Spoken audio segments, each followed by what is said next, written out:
නමෝ තස් භගවතු අරහතු සම්මා සම්බුද්දස්ස නමෝ තස් භගවතු අරහතු සම්මා සම්බුද්දස්ස නමෝ තස් භගවතු අරහතු සම්මා සම්බුද්දස්ස. අපි බොහෝමයක් ධර්ම කාරණා සාකච්ඡා කරගෙන ධර්ම සාකච්ඡා තුළින් චතුරාර්ය සත්‍ය අවබෝධයේ පිණිස උපකාර වන විදිහට ධර්මයන් ශ්‍රවණය කරගන්නට යෙදුණා. විශේෂයෙන්ම චතුරාර්ය සත්‍ය ධර්මය අවබෝධ කර ගැනීම පිණිස බොහෝ දිනකට උවමනා වෙන්නේ ඇයිද කියන දේ සම්බන්ධයෙන් අපි අද දවසේ සාකච්ඡා කරන්නට බලාපොරොත්තු වෙනවා. චතුරාර්ය සත්‍ය අවබෝධ කරගත යුත්තේ ඇයි? එතකොට කෙනෙකුට හිතෙන්න පුළුවන් චතුරාර්ය සත්‍ය අවබෝධ කරලා නිවන් දකින්න ඕන අපි දුක නැති කර ගැනීම පිණිස. එහෙම නැත්නම් හිතෙන්න පුළුවන් නැවත ඉපදෙන එක නැති කර ගැනීම පිණිස. සංසාර ගමන නතර කර ගැනීම පිණිස. මේ වගේ අපිට උත්තර තියෙන්න පුළුවන්. අපි මෙහෙම හිතුවොත් නැවත උපතක් නැහැ කියන ඇත්තොත් මේ සමාජය තුළ ඉන්නවා. පෙර උපත පිළිගන්නේ නැති ඇත්තොත් ඉන්නවා. ඒතකොට සංසාර ගමනක් ඒ ඇත්ත පිළිගන්නේ නැහැ. ඒතකොට සංසාර ගමනක් පිළිගන්නේ නැති කෙනෙකුට මතු උපත දුරු කිරීම හෝ නැවත නැවත ලබන දුක දුරු කිරීම කියන කාරණාවක් පිළිබඳව අදහසක් එන්නේ නැහැ. මොකද සසර පිළිගන්නේ නැති නිසා. ජීවත් වෙන කාලේ ජීවත් වෙලා හිටියට පස්සේ මරුණාට පස්සේ මෙතනින් එහාට දෙයක් නැහැ කියන අයට අර විදිහ තැනකින් චතුරාර්ය සත්‍ය අවබෝධ කරගත යුතුයි කියලා දැක්මක් හැදෙන්නේ නැහැ. හැදෙන්න පුළුවන් කමක් නැහැ. ඇයි එයාට සසර පිළිගන්නේ නැහැ. සසර විශ්වාස කරන්නේ නැහැ. කර්මය පිළිගන්නේ නැහැ. කර්මඵලය පිළිගන්නේ නැහැ. එතකොට මතු උපතේ දුක් විඳින්න සිද්ධ වෙයි කියලා අද දවසේ දුක නැති කරන්න මොනව හරි කරන්නේ නැහැ. නේද? පෙර සංසාරේ අකුසලයක් නිසා අද දුක් විඳිනවා කියන තැන පාදක වෙලා මතුවටත් එවැනි දුකක් විඳින්න සිද්ධ වෙයි කියන තැන ඉඳලා ධර්මය අවබෝධ කරගන්න උත්සාහයක් යෙදෙන්න සිතක් එවැනි ඇත්තන්ට පහළ වෙන්නේ නැහැ. අපි මෙහෙම හිතමුකෝ. කර්මයක් කර්මඵලයක් පිළිගන්න, කර්මයක් කර්මඵලයක් විශ්වාස කරන, කර්මයක් කර්මඵලයක් අදහන පිරිසක් අපි අරගෙන බැලුවොත් ඒ ඇත්තන්ටත් පෙර ජීවිතයේ පිළිබඳව දැක්මක් නිවැරදිව නැහැ. පෙර හිටියාමයි කියලා කියන්නේ Tamanට ප්‍රත්‍යක්ෂ භාවයක් නැහැ. මතු උපදිනවාමයි කියනවත් Tamanට ප්‍රත්‍යක්ෂ භාවයක් නැහැ. නමුත් අපි ඒක පිළිගන්නවා, විශ්වාස කරනවා, කර්මයේ කර්මඵලයේ අදහනවා. බුදුරජාණන් වහන්සේ ගැන විශ්වාස කළා, ධර්මයේ ගැන විශ්වාස කළා අපි අදහනවා. නමුත් අපි බලමු ඒ කර්මයේ කර්මඵලයේ විශ්වාස නොකලත් අදහන්නේ නැතුව හිටියත් බුදුරජාණන් වහන්සේ පෙන්නපු ධර්මය ජීවිතයට ගලපා ගන්නට පුළුවන්ද බැරිද කියන එක. පිළිගැනීම නොපිළිගැනීම මතද පටිසමුප්පාද න්‍යාය රඳා පවතින්නේ කියන එක. ඒක අපි අවබෝධ කරගත්තොත් චතුරාර්ය සත්‍ය අවබෝධ කරගත්තු යුත්තේ ඇයි කියන ප්‍රශ්නෙට අපිට උත්තරයක් ගන්න පුළුවන්කම ලැබෙනවා. නේද?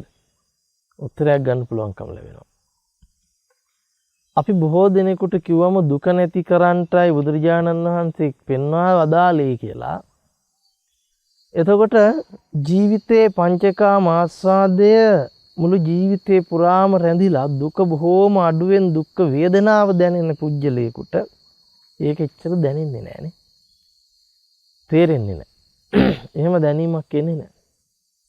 එහෙම දැනෙනවා නම් සාංශාරික පුරුද්දක් තියෙන්න වෙනවා. බෝසතාණන් වහන්සේට වගේ. නේද? දැන් අපි කල්පනා කරමු බෝසතාණන් වහන්සේගේ බෝසත් චරිතය දිහාට ඇවිල්ලා. ඒතර බෝසතාණන් වහන්සේ අපි දන්නවා පංචකාම ආස්වාදයේ උපරිමයට භුක්ති විඳපු පංචකාම ආස්වාදී උපරිමයට ලැබිච්ච කෙනෙක්. එතකොට මේ පංචකාම ආස්වාදයේ උපරිමයට භුක්ති විඳිමින් උපරිමයට ලැබමින් හිටපු මහා බෝසතාණන් වහන්සේ ලෙඩවීම ගැන දැනගෙන හිටියේ නැහැ. නේද? ජරාවටපත් වීම ගැන දැනගෙන හිටියේ නැහැ. මරණය ගැන දැනගෙන හිටියේ නැහැ. එහෙනම් ජරා මරණ ව්‍යාධි පිළිබඳ අවබෝධයක් තිබුණේ නැහැ. නමුත් මේ බෝසතාණන් වහන්සේට යම් අවධියකදී ජරා මරණ දර්ශනීය වෙනවා නේද? ජරාවටපත් වීම, මරණයටපත් වීම, රෝගාබාධයන්ටපත් වීම දර්ශනය වෙනවා. එතකොට මේ දැක්ම හරහා බෝසතාණන් වහන්සේ කල්පනා කරනවා මෙපමණ පංචකාම ආස්වාදයක් භුක්ති විඳින මට කිසිම අඩුවකින් තොරව මෙපමණක් පංචකාමයේ භුක්ති විඳින මටත් යම් මොහොතක යම් දවසක යම් වෙලාවක වයසටපත් වෙන්න සිද්ධ වෙනවා. ජරාවටපත් වෙන්න සිද්ධ වෙනවා. ව්‍යාධියටපත් වෙන්න සිද්ධ වෙනවා. යම් මොහොතක මරණය ළඟා වෙනවා. එතකොට දුක්ඛිත ස්වභාවයකින් මුළු ජීවිතේම පෙළෙන බව, මුළු සත්වයෝම පෙළෙන බව බෝසතාණන් වහන්සේට දැක ගන්නට ලැබෙනවා. නේද? තර මෙහෙම දැකපු බෝසතාණන් වහන්සේ කල්පනා කරනවා මේ දුක්ඛිත ස්වභාවයෙන් පෙළෙන මිනිස්සු මේ දුකෙන් මිදීම පිණිස බොහෝ දේවල් ජීවිතේ කරනවා දුක නැති කර ගැනීම පිණිස. දුක නැති කරගන්නට බොහෝ දේ කරනවා.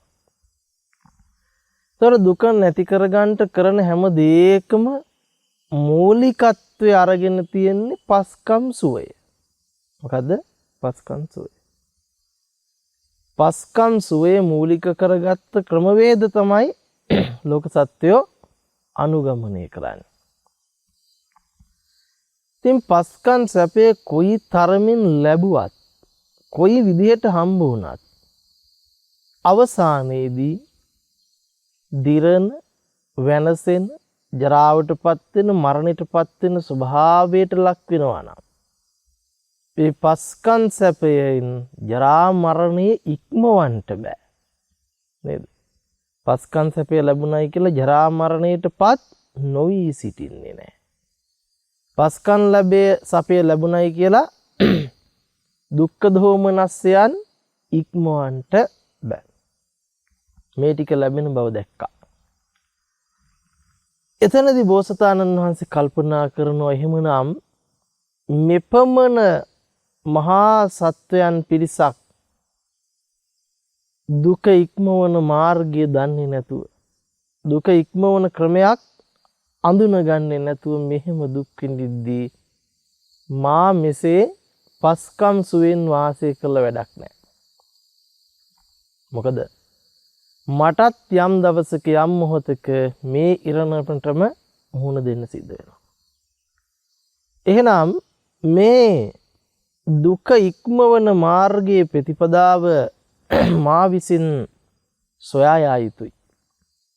සොයාගත් කෙනෙක් සිටීනම් ඔහුගෙන් අසා දැනගත යුතුයි. ඒ දැනගෙන මේ සත්‍යයන්ට පිළිබඳව පහදා දිය යුතුයි. පෙන්වා දිය යුතුයි. මෙහෙම හිතන බෝසතාණන් වහන්සේ ගිහි ගෙදරින් නික්මෙනවා. ඒ ගිහි ගෙදරින් නික්මෙන බෝසතාණන් වහන්සේ ගිහි ගෙදරින් නික්මිලා ඒ ක්‍රමය සොයාගත්ත කෙනෙක් ඇද්දැයි සොයමින් ගමන් කරනවා. ඒ ගමන් කරනකොට තමයි ආලාර කාලාම උද්දකලාම පුත්‍රලා මුණ ගැහෙන්නේ නේද? ඒ මුණ ගැහිලා ආලාර කාලාම උද්දකලාම පුත්‍රලා ළඟ ධ්‍යාන සමාපatti උපදව ගන්න. ධ්‍යාන සමාපatti උපදව ගන්න. ඉතින් බෝසතාණන් වහන්සේ මේ ධ්‍යාන සමාපatti අභිඥා තුළින් මෙනෙහි කරලා බලනකොට පේනවා මේ ධ්‍යාන ලැබලා බ්‍රහ්ම ලෝකවල ඉපදුනත් නැවතත් මොකක් වෙනවද? මේ චක්‍රයෙන් මිදෙන්න බැරුව මේ දුක්ඛිත ස්වභාවයෙන් නැවත කොයි මොහොතක හරි පෙළනවා. එනිසා මේ මාර්ගය ජරා මරණ ඉක්මවන දුක ඉක්මවන මාර්ගයක් නෙවෙයි. ජරා මරණ ඉක්මවන ප්‍රතිපදාවක් නෙවෙයි. ඒ නිසා එතනින් ඉවත් වෙනවා. ඉවත් වෙලා මේක තනිවම හොයාගෙන යනවා. අන්තිමේදී බෝසතාණන් වහන්සේ අධික දුක්ඛිත ප්‍රතිපදාවකදී නිරත වෙනවා. කුසට ආහාර නොදී निराහාර ශරීරයේ මරණයට වැටෙන්න ඔන්න මෙන්න දාලා බලනවා මොකද්ද? දුක ඉක්මවන්න පුළුවන්ද කියලා. බෝසතාණන් වහන්සේ එතනදි මුත් දැනගන්නවා. දැන් මිය පරලොව ගියොත් මේ දුක ඉක්මවන ප්‍රතිපදාව සොයාගන්නෙම නැතුව තමයි මැරෙන්න වෙන්නේ. නැවතත් ඒ ක්‍රමයට අතහැරලා දාන බෝසතාණන් වහන්සේ කල්පනා කරන්න ගන්නවා. මේ දුක ඉක්මවන ප්‍රතිපදාව අපිට පංචකාමිය තුලින් එහෙම නැත්නම් සැපයෙන් ලං කරගන්න බෑ. දුක ඉක්මවන ප්‍රතිපදාව කොයිතරම් උපේක්ෂාව දියුණු කරගත්තත් ලං කරගන්න බෑ. දුක ඉක්මවන ප්‍රතිපදාව කොයිතරම් දුකානුගමනය කළත් ලබා ගන්නට බෑ. එහෙනම් දුක ඉක්මවන ප්‍රතිපදාවක් දුක තුලත් නැහැ. සැප තුලත් නැහැ, උපේක්ෂාව තුලත් නැහැ. තවත් කුමක්ද අනුගමනය කරන්න තියෙන්නේ කියලා හොයනවා. සැප ප්‍රතිපදාවෙන් දුක තැවිය නොහැකි නම්, උපේක්ෂා ප්‍රතිපදාවෙන් දුක තැවිය නොහැකි නම්, දුක්ඛ ප්‍රතිපදාවෙන් දුක තැවිය නොහැකි නම්, දුක තැවිය හැක්කේ කුමකින්ද? බෝසතාණන් වහන්සේ කල්පනා කරනවා ලෝකේ මේ ක්‍රම තුනට අයිති වෙන්නේ නැති තවත් ක්‍රමයක් නැහැ. සැපට දුකට උපේක්ෂාවට අයිති නොවන ක්‍රමයක් ලෝකයේ තුල නැහැ.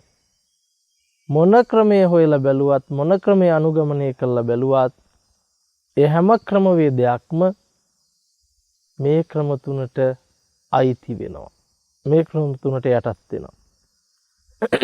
සැපේට හෝ දුකට හෝ උපේක්ෂාවට යටත් වෙනවා. එසේනම් කෙසේද දුක තවන්නේ? මෙහෙම කල්පනා කරනකොටයි බෝසතාණන් වහන්සේට වැටහෙන්නේ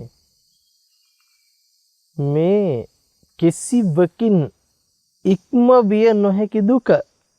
අනේ දුක එපා කිව්වත් දුක ඉක්මවන්න පුළුවන්ද? ඉක්මවන්න බෑ, ලැබෙනවා.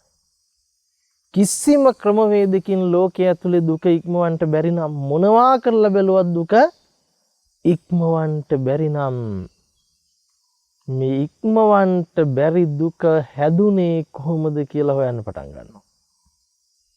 ඉක්මවන්න බැරි දුක සකස් වෙන්නේ කොහොමද? ගොඩ නැගෙන්නේ කොහොමද? මේකට හේතුවක් තියෙන්න ඕනේ. මේකට ප්‍රත්‍යක් තියෙන්න ඕන. නිකන් සිද්ධ වෙන්න බෑ මේක ඉබේ හටගත්තද? එහෙම නැත්නම් මේක කවුරු හරි කෙනෙක් කරවනවද? නේද? එහෙම නැත්නම් මේක තමා විසින් කරගත්ත දෙයක්ද? ඉතින් කරගත්ත දෙයක්ද කියලා බලබලා කෙරවලට ගියත් කර්ම විශේෂ කෙරවල නිසා කෙරවලක් පේන්නේ නැහැ, ආරම්භයක් හොයන්න බෑ. කෙරවලක් නැති නිසා. මේ ජීවිතේ දුක හදාගන්න ඇති පෙර ජීවිතයකකින් එහෙම බලාගෙන ගියත් කෙරවලක් පේන්න නැහැ, අනවරාගයි. කෙරවලක් නැහැ. ඒතර ආරම්භයක් හොයන්න බෑ. ඒ නිසා කර්ම විශේෂමුත් මේක හොයාගන්න පුළුවන් කමක් නැහැ. දුරු කරන ප්‍රතිපදාවක්. අනේ පෙර කර්මයෙන් උනා නේද? දැන් කර්ම කරන්නේ නැතුව ඉන්න ඕන නේද කියලා හිතාගෙන කර්ම නොකර උපේක්ෂාවේ හිටියත් ලැබෙන්නේ ධානයක්. උපේක්ෂාවේ උපරිමයට යනවා මිසක් එතනින් එහාට දෙයක් වෙන්නේ. එතනින් එහාට දෙයක් වෙන්නේ. දැන් අපි ගොඩක් වෙලාවට උත්සාහවන්ත වෙන්නේ කර්ම රැස් නොකර ඉඳලා මතු උපදින එක නතර කරන්නට. නමුත් කර්ම රැස් නොකර ඉන්නවා කියන තැන උපේක්ෂාව නැමැති කර්මය වැඩෙනවා. ඒකට පුඤ්ඤාභි සංකාර වැඩෙන්නේ නැති වෙන්න පුළුවන්. අපුඤ්ඤාභි සංකාර වැඩෙන්නේ නැති වෙන්න පුළුවන්. නමුත් ආනිජ්ජාභි සංකාරය වැඩෙනවා. ගැලවෙන්න බෑ. කවුරු හරි හිතුවොත් මම දැන් කිසිම කර්මයක් කරන්නේ මම පුණ්‍ය කර්මයක් ප්‍රහීන කරපු පාප කර්මයක් ප්‍රහීන කරපු කෙනෙක් කියලා කැලයක් මැදට ගිහිල්ලා තනියෙන් බලාගෙන හිටියත් වැඩෙන්නේ උපේක්ෂාව. එහෙම නිකම් මේක ඉක්මවන්න බෑ. ඔන්න බෝසතාණන් වහන්සේ කල්පනා කරනවා එහෙමනම් මේ උපේක්ෂාවේ අන්තයටම ගියානේ බෝසතාණන් වහන්සේ. උපේක්ෂාව තුළින් ලබන්න පුළුවන් උපරිම ධානය සමාපatti ලැබුවා. නමුත් ඒ අන්තෙමුත් මේක බෑ. එහෙනම් සැප අන්තයේ හෝ දුක අන්තයේ හෝ උපේක්ෂාව අන්තය තුළ මේක විසඳෙන්නේ නැහැ. අන්න එතකොට තමයි බුදුරජාණන් වහන්සේට නුවණට වැටෙන්නේ. ඒක ලෞතුරා බුදු කෙනෙකුටම හැරුණකොට සාමාන්‍ය කෙනෙකුට වැටහෙන්නේ නැහැ. වැටෙන්න ගන්නවා. ජරා මරණ ශෝක පරිදේව දුක්ඛ දෝමනස්ස භායාසා සම්භවಂತಿ ඒව මේ තස්ස කේවලස්ස සමුදය හෝති. කොහොමද මේ දුක හටගන්නේ? එතකොට නුවණට වැටහෙනවා. මොකද්ද? ජාති පච්චයා ජරා මරණං ශෝක පරිදේව දුක්ඛ දෝමනස්ස භායාසා සම්භවಂತಿ ඒව මේ තස්ස කේවලස්ස දුක්ඛක්ඛන්දස්ස සමුදය හෝති. ජාතිය ප්‍රත්‍ය කරගෙන ජාතිය හේතු කරගෙන තමයි මොකක් වෙන්නේද? දුක සමුදය වෙන්නේ. දුක සකස් වෙන්නේ. ජාතිය සමුදය කරගෙන. එතකොට බෝසතාණන් වහන්සේ කල්පනා කරනවා එහෙමනම් මේ ජාතිය සකස් වෙන්න හේතුව කුමක්ද? ප්‍රත්‍ය කුමක්ද? එතකොට මොන ගෙහෙනවා? භවපච්චයා ජාති. භවපච්චයා ජාති. භවයට හේතුව කුමක්ද? ප්‍රත්‍ය කුමක්ද? උපාදාන පච්චයා භව. උපාදානයේ ප්‍රත්‍ය කරගෙන භවයේ ගොඩ නැගෙනවා. උපාදානයට හේතුව කුමක්ද? උපාදානයට හේතුව තණ්හා පච්චයා උපාදාන. උපාදානයට හේතුව තණ්හාව. තණ්හාවට හේතු විමසනවා හම්බ වෙනවා මොකද්ද? වේදනා පච්චයා තණ්හා. වේදනාව ප්‍රත්‍ය කරගෙන තණ්හාව උපදිනවා. වේදනාවට හේතු හොයනවා. පස්ස පච්චයා වේදනා. ස්පර්ශයෙන් තමයි වේදනාව සකස් වෙන්නේ. ස්පර්ශයෙන් තමයි වේදනාව සකස් වෙන්නේ. ඊළඟට කල්පනා කරලා බලනවා. ස්පර්ශයට හේතුව සලායතන පච්චයා පස්සෝ. සලායතන පච්චයා පස්සෝ. සලායතන මූලික කරගෙන තමයි මොකක් වෙන්නේද? ස්පර්ශය සකස් වෙන්නේ නේ. එතකොට මේ සලායතනයට හේතුව බලනවානේ. සලායතනයට හේතුව හම්බ වෙනවා මොකද්ද? නාම රූප පත්‍යා සලායතන. නාම රූප මූලික කරගෙනයි සලායතනය සකස් වෙන්නේ. නාම රූප මූලික කරගෙනයි සලායතන සකස් වෙන්නේ. නාම රූපයට හේතුව ප්‍රති විමසනවා. විඥාන පත්‍යා නාම රූපම්. විඥානේ ප්‍රත්‍ය කරගෙන නාම රූප සකස් වෙනවා. විඥානේ ප්‍රත්‍ය කරගෙන නාම රූප සකස් වෙනවා. ඊට පස්සේ බලනවා නාම රූපයට හේතුව කුමක්ද? එතකොට හම්බ වෙනවා සංඛාර පත්‍යා නාම රූප. අවිද්‍යා සංඛාර විඥාන නාම රූප. එතකොට නාම රූපයට හේතුව විඥානේ. විඥානයට හේතුව සංඛාරය. සංඛාරයට හේතුව අවිද්‍යාව විදියට හම්බ වෙනවා. ඔන්න එතකොට බුදුරජාණන් වහන්සේට කල්පනා වෙනවා අවිද්‍යාවමයි නිධානය, අවිද්‍යාවමයි හේතුව. අවිද්‍යාව හේතු කරගෙන අවිද්‍යාව ප්‍රත්‍ය කරගෙන අවිද්‍යාව නිධාන කරගෙන සකස් වෙන සංස්කරණය, සකස් වෙන සංඛාරය. දැන් ගැලවෙන්න බැරි සංඛාර තුන මොකද්ද? පුඤ්ඤාභි සංඛාරෝ, අපුඤ්ඤාභි සංඛාරෝ, අනිජ්ජාභි සංඛාර. ඔන්න බලන්නකෝ. සංඛාර ඉක්මවන්ට බැරි මොකක් හින්දාද? අවිද්‍යාව හින්දා. සංඛාර ඉක්මවන්ට බැරි අවිද්‍යාව හින්දා. මොන දේ අනුගමනය කරත් සංඛාරයම සකස් වෙන්නේ ඇයි එහෙනම්? සැප අනුගමනය කරත්, දුක අනුගමනය කරත්, උපේක්ෂාව අනුගමනය කරත් සංඛාරයම සකස් වෙන්නේ ඇයි? අවිද්‍යාව යෙදිලා තියෙන නිසා. එහෙනම් අවිද්‍යාව තියාගෙන අවිද්‍යාව දුරු වෙන්නේ නැති තැනක මොන සංඛාරය තුල නිරත වුණත් පැවැත්ම සකස් වෙනවා. මොකද්ද? පැවැත්ම සකස් වෙනවා. එහෙමනම් අවිද්‍යාව කියන්නේ කුමක්ද? අවිද්‍යාව කියන්නේ කුමක්ද කියලා අපි කියනවා චතු අරිය සත්‍ය නොදන්නාකම. චතුරාර්ය සත්‍ය නොදන්නාකම. චතුරාර්ය සත්‍ය නොදන්නාකම. එහෙනම් චතුරාර්ය සත්‍ය නොදන්නාකම තුල ඉඳලා මොනවා කළත් මොකක් වෙනවද? සංඛාරයක් සකස් වෙනවාමයි. චතුරාර්ය සත්‍ය නොදන්නා බව තුල ඉඳලා මොනවා කළත් සංඛාරයක් සකස් වෙනවා. එක පුඤ්ඤාභි වෙන්න පුළුවන්, එක අපුඤ්ඤාභි වෙන්න පුළුවන්, එක අනිජ්ජාභි වෙන්න පුළුවන්. චතුරාර්ය සත්‍ය නොදන්නාකම තුල සකස් වෙන්නේම සංස්කාර ධර්මයන්. මේ සංස්කාර ධර්මයන් ඉක්මවන්නා වූ ප්‍රතිපදාවක් ඇද්ද? අවිද්‍යාව ඉක්මවන්නා වූ ප්‍රතිපදාවක් වෙනවා. අවිද්‍යාව ඉක්මවන්නා වූ ප්‍රතිපදාවක් වෙනවා.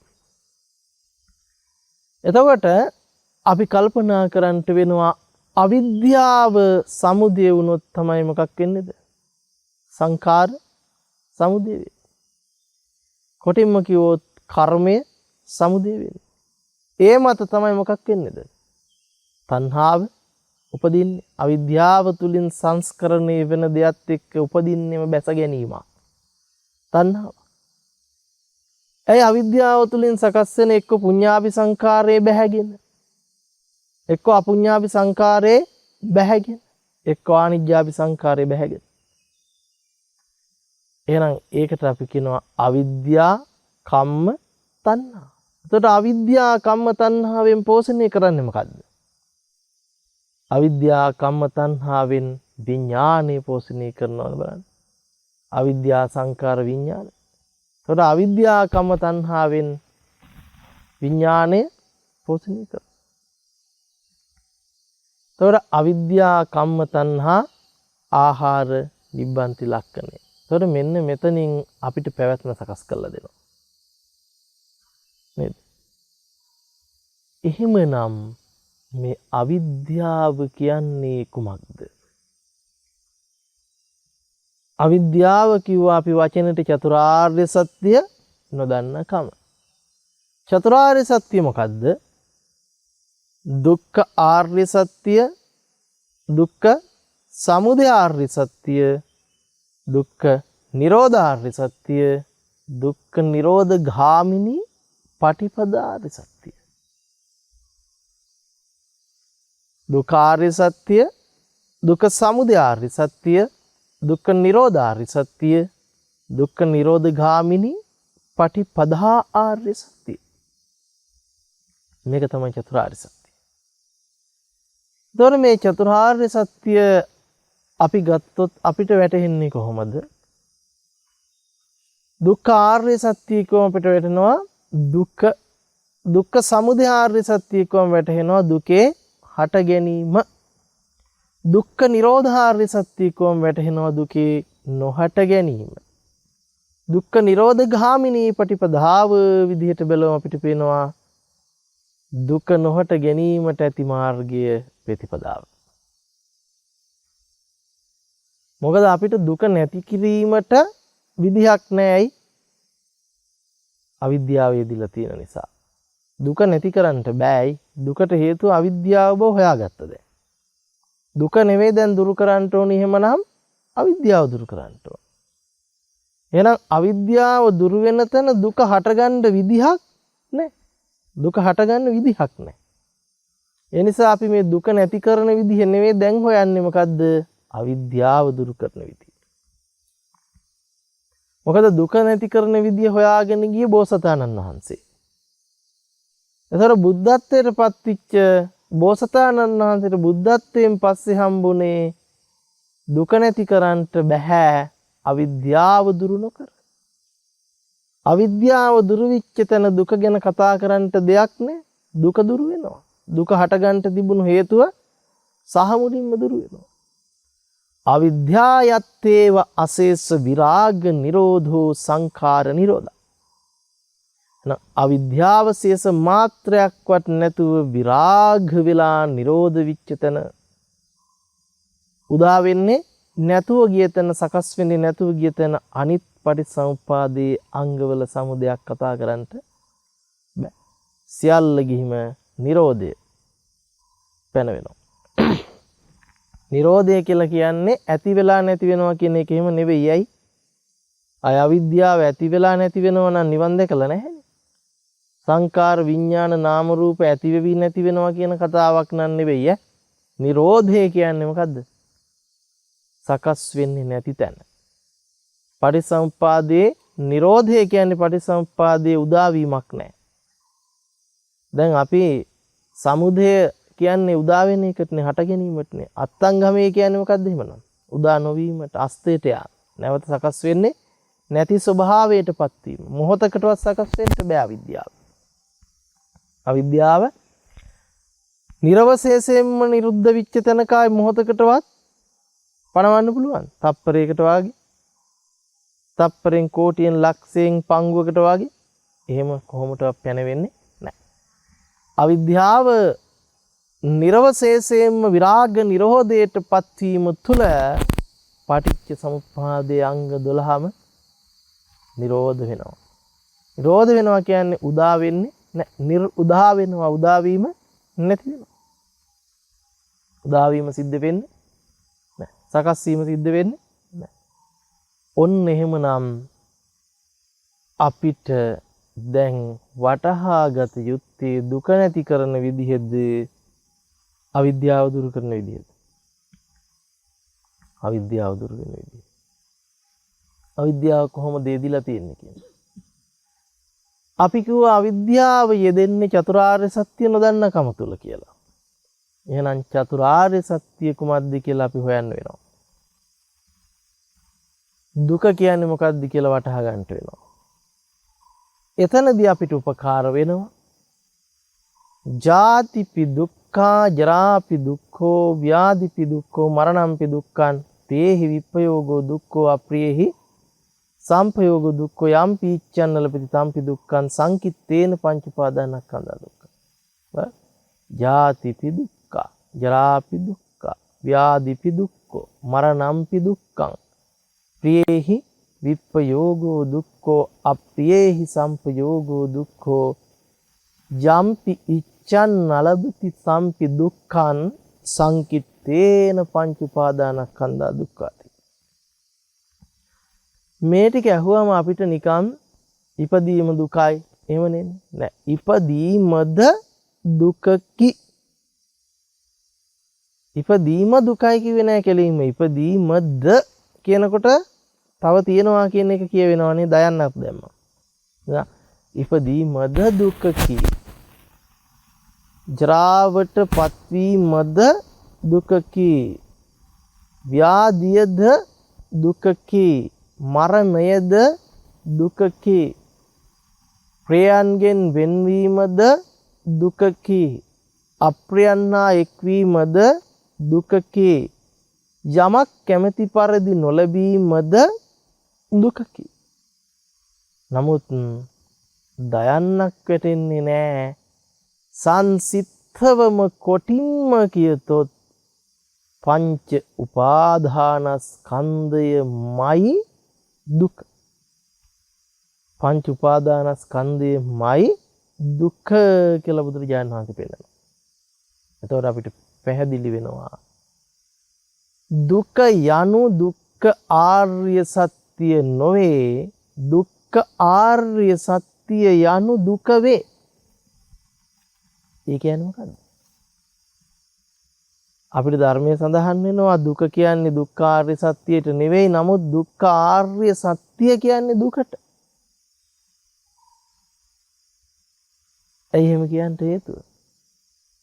දුක්ඛ ආර්ය සත්‍ය කියන්නේ පංච උපාදානස්කන්ධයට සංසිද්ධවම කිව්වොත් පංච උපාදානස්කන්ධය.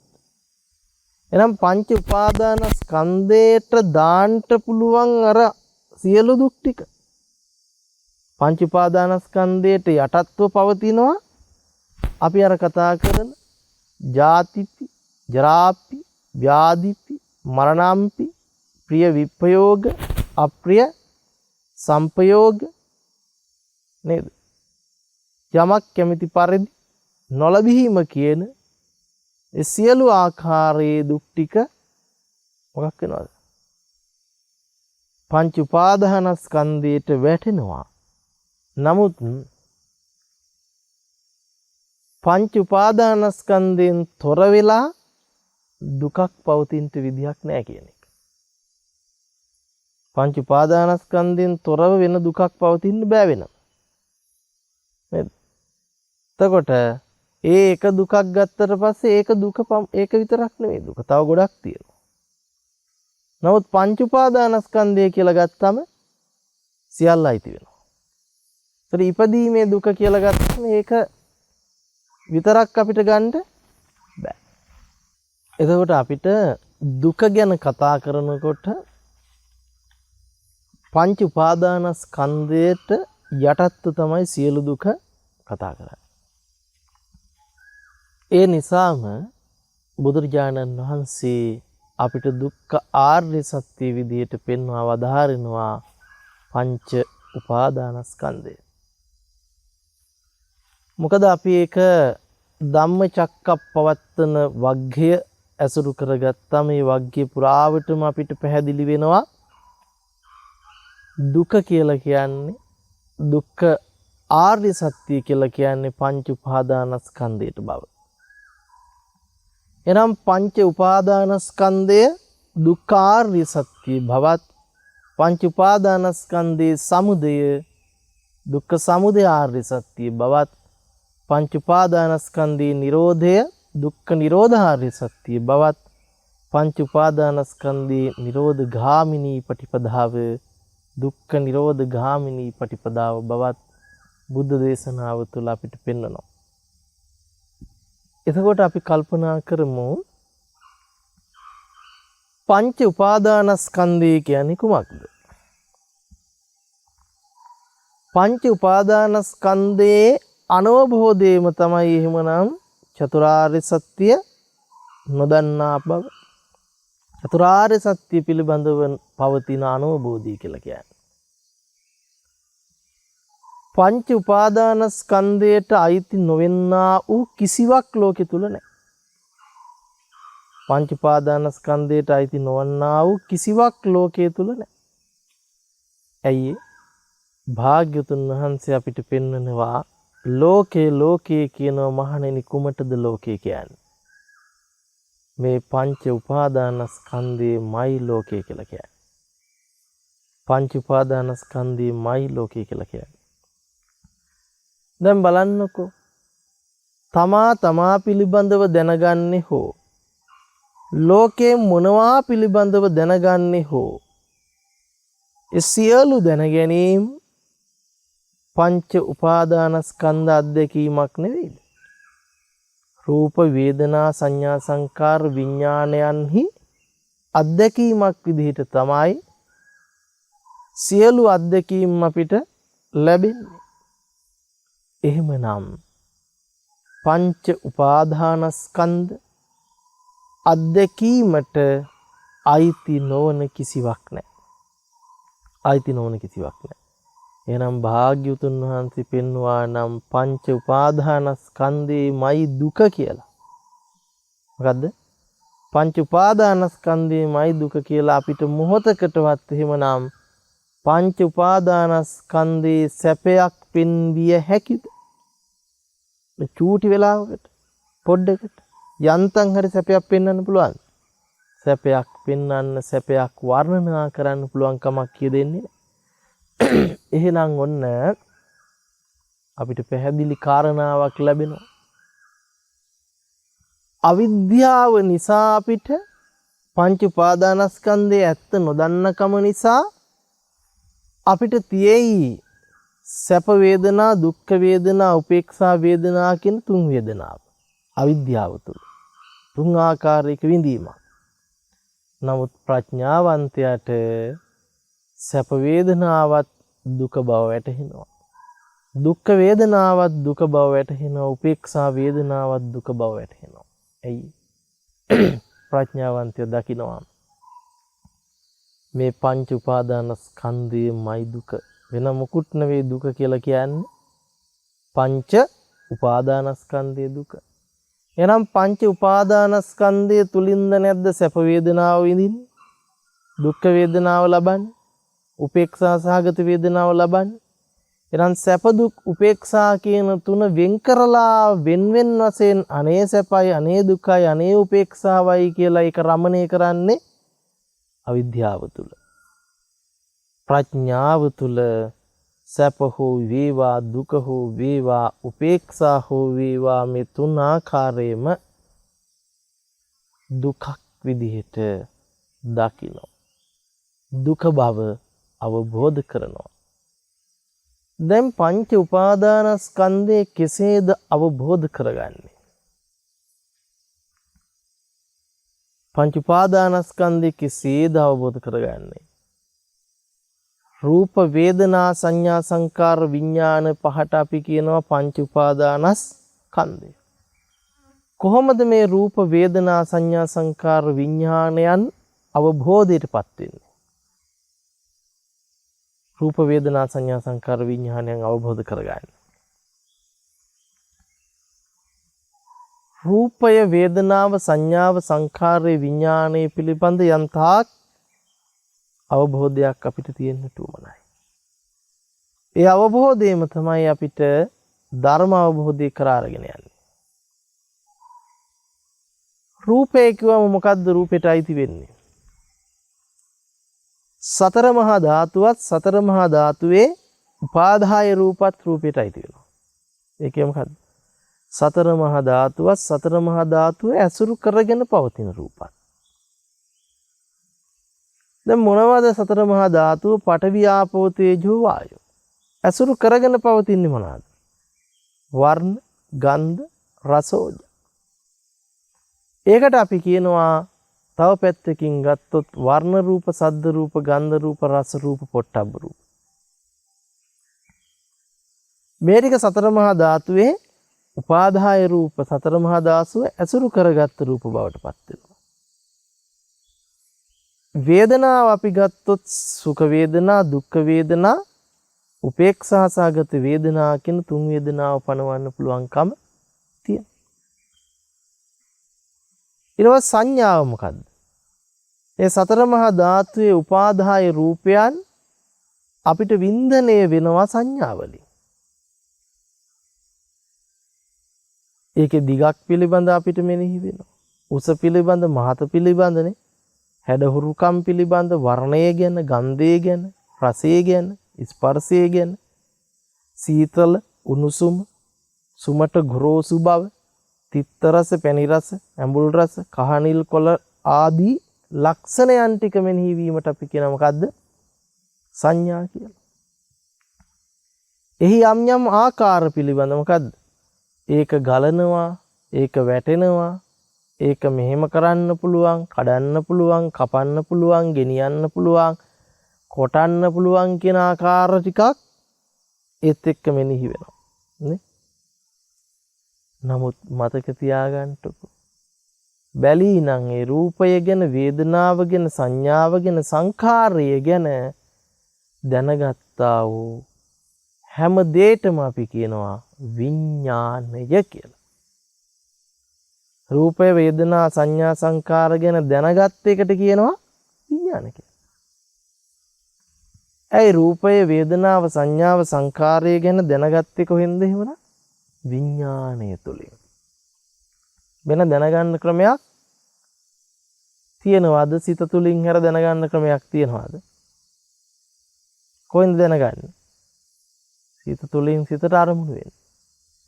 එහෙනම් අපි කියනවා එහෙමනම් සිතින් තොරව අපිට ලෝකය හඳුනා ගන්නට බෑ. විඥාණයෙන් තොරව ලෝකය හඳුනා ගන්න බෑ.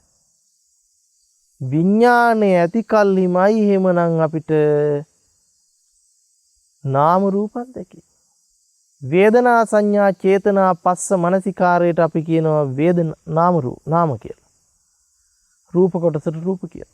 තොර වේදනා, සංඥා, චේතනා, පස්ස, මනසිකාර. චේතනා, පස්ස, මනසිකාර කියන්නේ සංස්කාරයට, සංස්කරණයට. යම් ආකාරයක් සකස් කරන්නේ කොහෙන්ද? චේතනාවෙන්. චේතනාව මොකක් කළාද? චේතනාව ස්පර්ශ කළා, ඒක තමයි මනසිකාර කරන්නේ, මෙනෙහි කරන්නේ නේ. දැන් බලන්නකෝ මෙහෙම උපමාවක් කරගෙන. දැන් අපි බලනවා දියැලක් දිහා. දියැලක් දකිනවා. එතකොට දියැල්ල ගැන මෙනෙහි වෙනකොට අපිට ඒකේ පඨවි ආපෝ තේජෝ වායෝ ඇසුරු කරගත්ත රූපාකාරයක්. ඒත් එක්කල යම් බින්දනයක්. ඒත් එක්ක අපිට ඒකේ තියෙනවා මොකද්ද? සංඥාවක්. නේ? වේදනා, සංඥා. ඒත් එක්ක අපිට චේතනා ටිකක් ගොඩ නැගෙනවා. මේක දියැලක්. නේ? එතකොට දියැලක් කියන චේතනාව ගොඩනගන්න අනිවාර්යයෙන්ම ස්පර්ශය හරහා මෙනෙහි කිරීමක් කරන්න ඕනද නැද්ද? මානසිකාරයක්. දියැලක් කියන එක මෙනෙහි කළාද නැද්ද ගන්නෙ? ගලනවා කියලා මෙනෙහි කළාද නැද්ද ගන්නෙ? සීතලයි කියන එක මෙනෙහි කළාද නැද්ද ගන්නෙ? සීතල වූ දිය ධාරාවක් ගලා හැලෙනවා කියලා මොකද්ද කරන්නේ?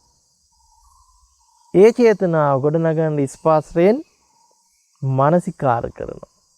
ඒ මානසිකාර කිරීම සංස්කාරයේ බවට පත් වෙනවා. එහෙනම් නාම රූප කියනකොට අපිට පුළුවන් රූපත් රූප කොටසට, වේදනා, සංඥා, සංඛාරත් නාම කොටසට. එහෙම නැත්නම් වේදනා, සංඥා, චේතනා, පස්ස, මානසිකාර විදිහට අපිට නාම කොටස හඳුන ගන්න පුළුවන්කම තියෙනවා. එහෙනම් ඒ නාම රූප අධ්‍යක්ීම යම්සේ ලබයිද, ඒ අධ්‍යක්ීම ලබන්නේම විඥානය හරහාමයි. සිත හරහාමයි දැනගන්නේ නේ. විඥාණයෙන්මයි දැනගන්නේ. එහෙනම් මේ විඥාන සහ නාම රූප අතර සම්බන්ධය හේතුඵල න්‍යායික භවයි බුදුරජාණන් වහන්සේ පෙන්නන්නේ.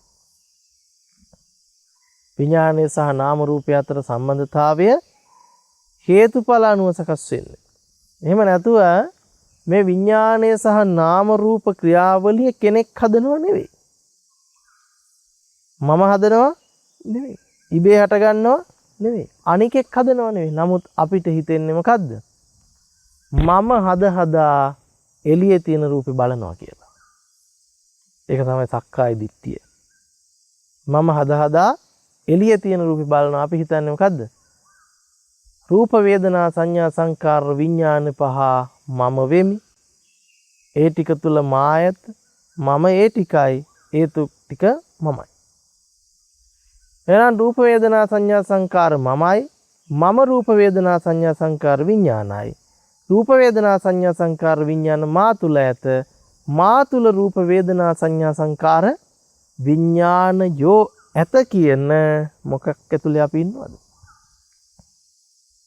දෘෂ්ටිය ඇතුලේ අපි බැහැගෙන තියෙනවා.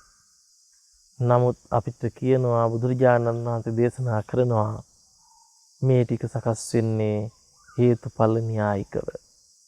ඉමස්මින් සති ඉදන් හෝති ඉමස්ස උප්පාදා ඉදන් උප්පජ්ජති. ඉමස්මින් අසති ඉදන් හෝති ඉමස්ස නිරෝධා ඉදන් නිරුජ්ජති. මේ ඇති කල්හිම මේ වේ මේ උපදීමෙන් මේ උපදී මේ නැති කල්හි මේ නොවේ මේ නූපදීමෙන් මේ නූපදී. මේක තමයි න්‍යාය. එහෙනම් මේ වෙලාවේ ඔබට විඥානයේ පහළ වීම නැත්තම් සිතේ හට ගැනීම නැත්තම් නාම රූප අධ්‍යක්ීම ලැබිය හැකිද? බෑනේ. සිතින් නාම රූප වෙන් කරන්න පුළුවන්ද? විඥාණයෙන් නාම රූප වෙන් කරන්න පුළුවන්ද? විඥාණයෙන් නාම රූප වෙන් කරන්න පුළුවන්කම නාම රූප විඥාණයෙන් වෙන් කරන්න බෑ. කෙසේනම් වෙන් කරන්නටද? දියැල්ල ගලනවා කියලා දැනගත්තා වූ නාම රූපේ මොකේ දැන ගැනීමක්මද? විඥානයේ දැන ගැනීමක්මයි. වෙන් කරන්න පුළුවන්. දියැල්ලේ ගලා හැලීම මෙනෙහි වෙයිද? දැනගනීද විඥානයක් නැති තැන? විඥානේ සකස් වෙච්ච නැති තැන? ඒ නාම රූප අධ්‍යක්ීම ලබන්න පුළුවන්. ඒ නාම රූප අධ්‍යක්ීම ලබන්න පුළුවන් කමක් කියෙදෙන්නේ. එහෙනම් ඔන්න අපි කල්පනා කරනවා මේ විඥානයේ නාම රූප අධ්‍යක්ීම තුල තමයි දිය ඇල්ල භුක්ති විඳින තමන්ව නියෝජනය වෙන්නේ. දිය ඇල්ල නරබන කෙනාව බිහි කරන්නේ මොකක් ඇතුළද? විඥානයේ නාම රූප අධ්‍යක්ීම ඇතුළේ. එහෙනම් මේ විඥානයේ නාම රූප අධ්‍යක්ීම හේතුඵල න්‍යායිකයි. මේ දැන් විඥානයේ සකස් වෙච්ච තැන සකස් වෙන නාම රූප අධ්‍යක්ීම. ඒ විඥානයේ පහළ වීම නැති වෙනකොට මේ නාම රූප අධ්‍යක්ීම ඉවරයි. මොකද එකවර උපදින්නේ එක සිතයි. ඒ සිතේ අධ්‍යක්ීම තමයි අපි ලෝකේ විදිහට ලබන්නේ. එහෙනම් ඔන්න බලන්න මේ සිත පෙර නොතිබීම හේතු ප්‍රත්‍යයෙන් මේ වෙලාවේ උපදිනවා. හේතු ප්‍රත්‍ය කියන්නේ මොකද්ද? විඥාන පත්‍ය නාම රූපං නාම රූප පත්‍ය විඥාන. මෙහෙම බටකොටු මිටි දෙකක් එකිනෙකට හේතු කරොත් මේ දෙකේ රඳා පැවැත්ම තියෙන්නේ එකිනෙකක් නිසාද නැද්ද? එකක් අහක් කළොත් අනිකත් වැටෙනවා. මේක අහක් කළොත් මේකත් වැටෙනවා. දැන් මේ විඥාණයට නාම රූපේ හේතු වෙලා නාම රූපයට විඥානේ හේතු වෙලා පැවැත්මක් පෙන්වනවා. පැවැත්මක් පෙන්වනවා. නේද? එහෙනම් ඔන්න අපි කල්පනා කරලා බලනවා මේ විඥාණය හේතු කරගෙන ප්‍රත්‍ය කරගෙන නාම රූපයක් නාම රූපයේ හේතු කරගෙන ප්‍රත්‍ය කරගෙන විඥානයේ පැවැත්ම පවතින. එහෙනම් අපිට විඥානය අයින් කළා නාම රූපය නිට්ටය කරගන්න නාම රූපය අයින් කළා විඥානය නිට්ටය කරගන්න පුළුවන් කමක් ලැබෙන්නේ නැහැ. එහෙනම් මේ විඥානයත් නාම රූපයත් අනිත්‍ය වූ ධර්මයක්. මොකද අනිත්‍ය වූ ධර්මයක්. එහෙනම් මේ විඥාන සහ නාම රූප අතර සම්බන්ධතාවය තමයි අපිට ලෝකයක් පුජ්‍යලයක් මවාපාන්නේ. තව විදිහකට කිව්වොත් මේ විඥානයේ නාම රූප අධ්‍යක්ීම තමයි අපිට මම සහ ලෝකය බිහි කරන්නේ. මම සහ ලෝකය බිහි කරන්නේ. එහෙනම් අපි හිතලා බැලුවොත් මේක මමත්වයෙන් ගන්නට සුදුසු ධර්මයක් නෙවෙයි. ඇයි මේක නිට්ටය වූ විඥානයක් හෝ නිට්ටය වූ නාම රූපයක් පනවන්න බෑ.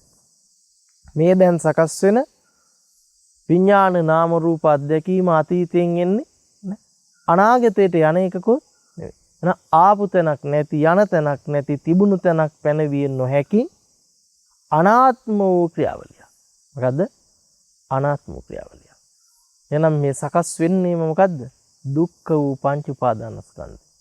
ඒතර කෙනෙකුට හිතෙන්න පුළුවන් ඇයි මේ දුක කියලා කියන්නේ? දුක කියන්නේ බලන්ටක මේ සකස් කිරීම ඇතුලේ එක මොහොතකටවත් අපිට සැපයක් පෙන්වන්න පුළුවන්ද කියලා? ඒ සැපයක් පෙන්වන්නට බැරි. මේ හැම මොහොතකම තියෙන පෙළීමක්. ඒ පෙළීමක් කියලා කියන්නේ එක්ක බලන්න පෙළෙනවා. දැන් ඔබ නිතරම බලන්නකො රූප බලන්ට හරි උනන්දුයි. ශබ්ද අහන්න ප්‍රියමනාප විදියට කැමති. ඒතර ප්‍රියමනාප දේ බලන්ට පෙළනවද නැද්ද? අනේ ඕන කියලා. ඒතර අප්‍රියමනාප දේත් එක්කත් පෙළනවද නැද්ද? ඒතර ප්‍රියමනාප අප්‍රියමනාප දෙකෙන් අයින් වෙලා උපේක්ෂාවින්ටත් පෙළෙනවා. එහෙනම් බලන්න. සැපෙන් පෙළෙන, දුකෙන් පෙළෙන, උපේක්ෂාවෙන් පෙළෙන දෙයක් නම් ඒ පෙළීමම මොකද්ද? දුකද නැද්ද? දුකද නැද්ද? දැන් බලන්නකො පෙළීම අර්ථයෙන් ගත්තත් ඒක දුකයි. නේද? එහෙනම් මේක අපි දකින්න ඕන මොකක් විදිහටද? මේක මමත්වයෙන් දරා ගැනීම පුදුම භයානකයි. ඇයි? බලන්නකො ඒක මමත්වයෙන් දරාගත්තම මට අයිති වෙනවද නැද්ද? බලන්න ඕනි කියන පෙළීම. අයින් කරන්න ඕනි කියන පෙනීම. ඒක හොඳයි, ඒක නියමයි, ගන්න ඕනි කියන පෙළීමත් ඒක නරකයි ඉවත් කරන්න ඕනි කියන 10ත් නේ. අනේ මේ ලෝකෙ මොකක්වත් වැඩක් නැහැ, අනේ වැඩක් නැහැ කියලා යම් මොහොතක ඇති වෙන 10ත්. එහෙනම් මේක රාග ගින්නෙන් පෙළෙනවා, ද්වේෂ ගින්නෙන් පෙළෙනවා, මෝහ ගින්නෙන් පෙළෙනවා. ඒ රාග ගින්න ප්‍රියමනාප විදිහටත් සැප වේදනා විදිහටත් නේ, ද්වේෂ ගින්න මහා දුක්ඛයක් විදිහටත්, මෝහ ගින්න උපේක්ෂාවක් විදිහටත් භුක්ති විඳින මුලාවක් මේක ඇතුලේ තියෙනවා. එහෙනම් මේ විඳීමෙන් ඇති පළක් කිමද? මේ විඳීමෙන් ඇති ප්‍රයෝජනයක් කිමද? මේක හේතු ප්‍රත්‍යයෙන් සකස් වෙන ධර්මයක්, අනිත්‍ය වූ, දුක්ඛ වූ, අනාත්ම වූ ධර්මයක් කියන නුවණස පහළ වෙනවා. එහෙනම් අපි චතුරාර්ය සත්‍ය අවබෝධ කරගත යුත්තේයි අතීතයේ මොකක් හරි දුකක් නැති කරන්නටද, අනාගත දුකක් නැති කරන්නටද, මේ වෙලාවේ අපි මේ පෙළෙන මුලාව අවබෝධ කරගන්නටද, මේ වෙලාවේ සැනසීම ඇති කරගන්නට, මේ වෙලාවේ මේ බොරුව පස්සේ, මිරිඟුව පස්සේ මේ සකස් වෙන සකස් කිරීම ඇත්ත කියලා අරගෙන පුජ්‍යලත්වයෙන් බාහිර අරගෙන මොකද්ද? දැවෙන, තැවෙන, වෙනසන ස්වභාවයෙන් මිදෙන්න මිසක මතු ඉඳලා එන එකක් නැති කරන්නටවත්, අනාගතේ යන එකක් නැති කරන්නටවත් මේ දැන් දුක දුරු කර ගැනීම පිණිස. එහෙනම් බුදුරජාණන් වහන්සේගේ ධර්මයේ තියෙන්නේ අතීත දුක තවන්ට හෝ අනාගත දුක තවන්ට නෙවෙයි. මොකටද? මේ දැන් දුකෙන් නිදහස් වෙච්ච තැන අතීතය ඇවිල්ලා නැහැ, අතීතේ කතා කරලා වැඩක් නැහැ. අතීතය ඉවරද නැද්ද? ඉවරයි. අනාගතය ඇවිල්ලා නැහැ, අනාගතය අතහැරින්න ඕන වැඩක් නැහැ. ඇයි? ඔබ ලබනවා නම් ලබන්නේ අතීතයේ කිව්වත් අනාගතයේ කිව්වත් වර්තමාන අත්දැකීමක්ද නැද්ද? එහෙනම් මේ වර්තමාන අත්දැකීම තුල පෙලෙන්ට තිබුණු ස්වභාවය සහ මුලින්ම අහෝසි වුණොත් අන්න එතනයි සැනසීම. මෙන්න මේ මාර්ගය වෙනුවෙන්, මෙන්න මේ ප්‍රතිපදාව වෙනුවෙන් අපි ධර්මය අවබෝධ කළ යුතුයි. ඉතින් අද දවසේ අපි ධර්ම දේශනාමය පින්කම තුළින් බලාපොරොත්තු වුණේ හැම දිනාටම චතුරාර්ය සත්‍ය අවබෝධය ලබා ගැනීම පිණිස උපකාර වන විදිහට මේ අවිද්‍යාව මූලික කරගත්ත, පටිසමුප්පාදේ මූලික කරගත්ත ධර්ම කාරණාවන් කිහිපයක් සාකච්ඡාවට බඳුන් කරන්නට හැම දිනාටම තිරුවන් සරණයි. යහපතක්ම වෙත්වා. ද්වේෂක්ඛයෝ නිබ්බානං